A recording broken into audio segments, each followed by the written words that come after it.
In our society, we often notice how a small issue can become a major source of sorrow for someone.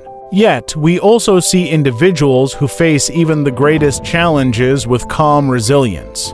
They don't crumble. Instead, they expand their hearts so wide that pain finds no room to linger. Today's story will show us that if we keep our hearts small, even tiny troubles will leave us bitter. But if we enlarge our hearts, even life's toughest moments will feel more bearable. Let's look for reflections of our own lives in this tale. Listen closely, for this story isn't just to hear, it's to ponder deeply.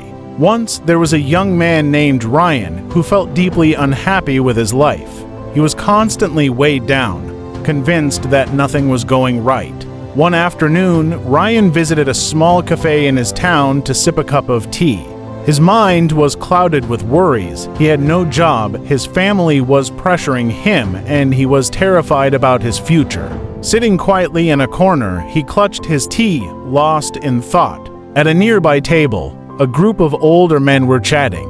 Though Ryan wasn't trying to eavesdrop, their voices carried clearly.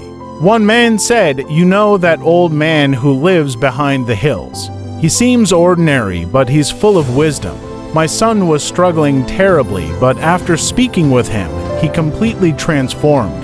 Another added, "Yes, people say he can lighten your heart with just a conversation." Ryan's ears perked up. He thought, "My life is falling apart too. If this man has something wise to say, maybe I'll find some peace." That evening, Ryan set out quietly toward the hills where the wise old man was said to live. After a long walk, he arrived at the house and said, "Grandpa, my life is full of problems. I'm always in pain and sadness. Please, tell me how I can find happiness." The wise old man listened intently without speaking. Then, without a word, he walked away, leaving Ryan confused but patient. Moments later, the old man returned carrying a glass of water and a small bowl of salt. He said, "Take a handful of salt from this bowl, put it in the glass, and drink the water." Though puzzled, Ryan followed the instructions. The old man asked, "How does the water taste?" Ryan grimaced and said, "It's awful. All I can taste is salt." The old man then said, "Now take another handful of salt and follow me." They walked together to a nearby lake. The old man instructed, "Throw the salt into the lake." Ryan did as he was told. Then the old man said, "Now take a sip of the lake water." Ryan drank from the lake and looked surprised. The old man asked, "How does it taste?" "It's fine," Ryan replied. "I don't taste any salt at all." The old man smiled, placed a hand on Ryan's shoulder, and said, "Listen, son, the pain in life is like pure salt, not too much, not too little.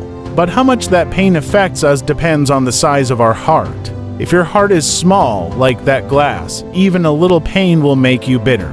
But if your heart is vast, like this lake, even great pain won't overwhelm you." The glass and the lake are symbols of patience. If your patience is small, tiny problems will feel enormous. But if your patience is vast, even the biggest troubles won't break you. Everyone faces problems in life. No one is spared from pain. Just as we can't truly understand happiness without sadness, we can't learn life's lessons without challenges. But if you dwell only on your problems, life will feel consumed by pain. Just as a pinch of salt can make a whole glass of water bitter, a small heart will let even minor troubles drown you in sorrow. So, when life brings challenges, don't shrink like a glassy expand like a lake. Only then will you live a life filled with peace and happiness. If this story touched you in any way, please share it with others. Thank you